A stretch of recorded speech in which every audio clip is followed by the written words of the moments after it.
concept she was doing. But this one is in the world called Pure Seduction. And Pure Seduction has been, it was closed by Horizon World because it has a sexting, but it's a gallery. It's some very unique art in there, new art. It's dope. You have to get with her or me whenever we're on, and we can let you in, check out the gallery. But this is one of the pieces that's in there on the wall. It's a very short piece, one of the pieces I put on the wall, and it's called Pure Seduction. So for those who pay attention to poetry, let's see if you know what this is, what it's talking about. It's real short though. You want to sit on the table? No, I said money's on the table. An introduction to Thank you. Drink, man. physical construction Got of you. It was on the bodily house. overproductions Oh, of man. combustions like symphonies being conducted till eruptions like volcanic explosion subside silently amid I'm gonna convulsions. listen to this. Pure seduction. Did anybody get that? Alright. Did anybody get that? So, Y'all break that down what that was? Anybody? I'll try, but he's talking too much. I can't hear. Okay, if you guys gonna talk in this room, make sure you're in party because it's not. I think it's nearby, not nearby. I think it's extended in here. So whatever you say will interrupt the ability for people to hear. Yeah. So basically, I just described I described an orgasm. So when you think of pure seduction, you're thinking about pure seduction. The orgasm. When you go to the gallery, you just see every scene you see is pure seduction. So you get it when you go check it out. That's what I So said.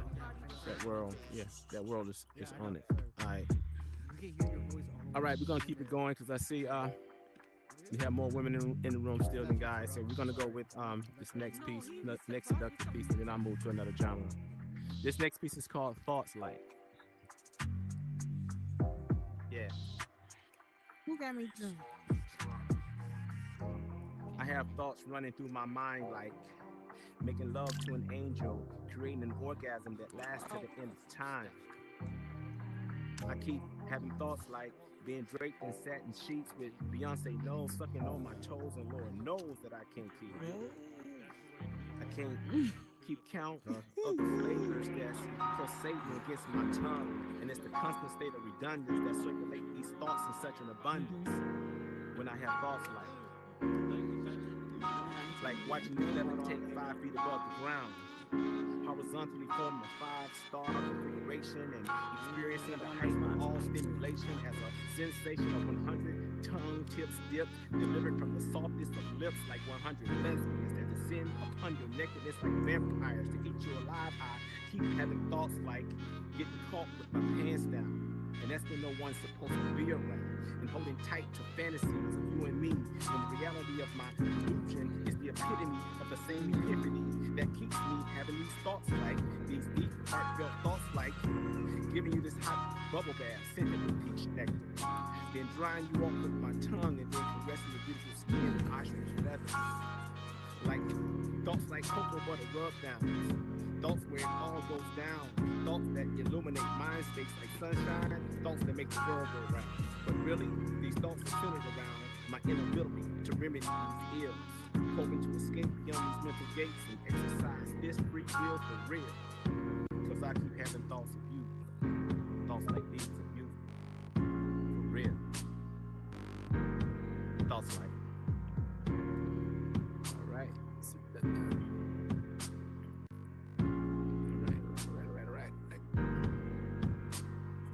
All right, I'm gonna move to this next little genre here. These are just perspectives. During the time, during the many poetry events I've been through and been through, it was always interesting. It gets real interesting when you actually get on a level to where other poets will come to your town. Because I'm from a small place in Alabama, and I eventually went to major cities, lived in Chicago for 12 years, and then that's when I really ran into some serious poets, and just to find out that you up to par even there, then it's let me know that I need to keep writing and one day turn this into something, So it's nothing that I pursue professionally or anything like that, but it's something that I know I will always have and use, and I'll be able to use it in this platform too, like I said, when I digitize them all. So this is a poem right here that I wrote, and it was like, when you think about, your relationships or failed relationship, I think this is like a failed relationship, if I remember correctly. And if you reflect on if you had better understanding, or if you had a dad, or if you had somebody to teach you some shit, maybe you would get something different. But in this case, this was reflecting on if she was a book, right? If she was a book. So even though it's my problem, I'm putting the problem on her. You know what I'm saying? But I'm saying that she was a book. So check it out.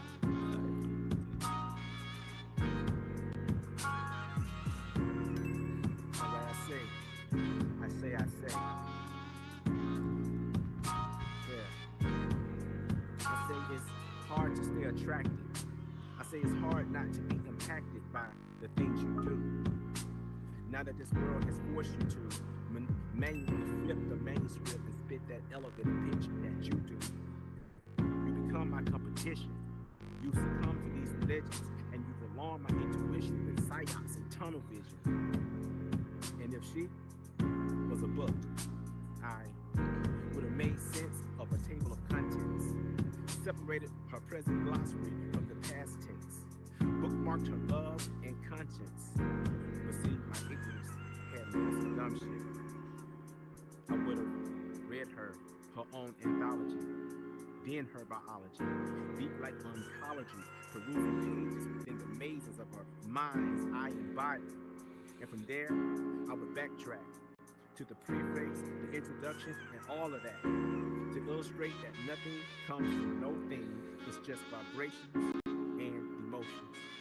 And indeed, I'd read what's been plagiarized, to retrieve any pages embedded with lies and codified, hid deep inside, rewrite her intro, and thus inscribe the destiny invested in me instead of the fate that she contemplates. I read every passage she's never known and hope she rewrites to right her wrongs. Only if she was a book and I was a poem.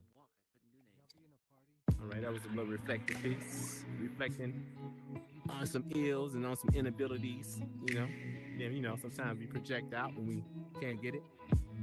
All right, so this one right here is a poem. This is when you know you're doing good, when you go to poetry venues, and when I say you're doing good, when you actually writing your words or your feelings in a way to where they can be accepted and then someone identifies, right? So this was a poem right here that I wrote. This one was August 24th, 2003. I wrote this poem 2003. That's how old this poem is. And when you connect with someone off your own thoughts, and so this poem sticks out because it's called When She Tells Her Story. Like this.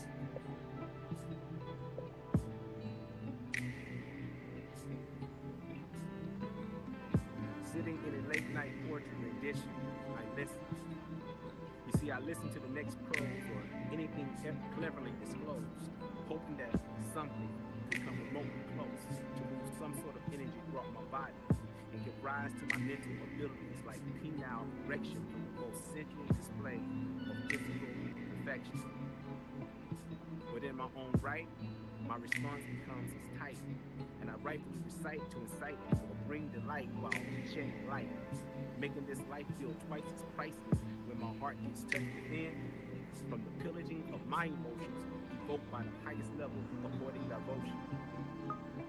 So it's creating the notion of falling in love, like falling in words arranged by God, making the odds of doing better possibility most likely to come true. Like those dreams drift by teens, fantasies, fancy, so far from reality. But to me, she remains to be humble, like the most minor ensemble, just to ensure that her intentions go beyond the notion of wonderful.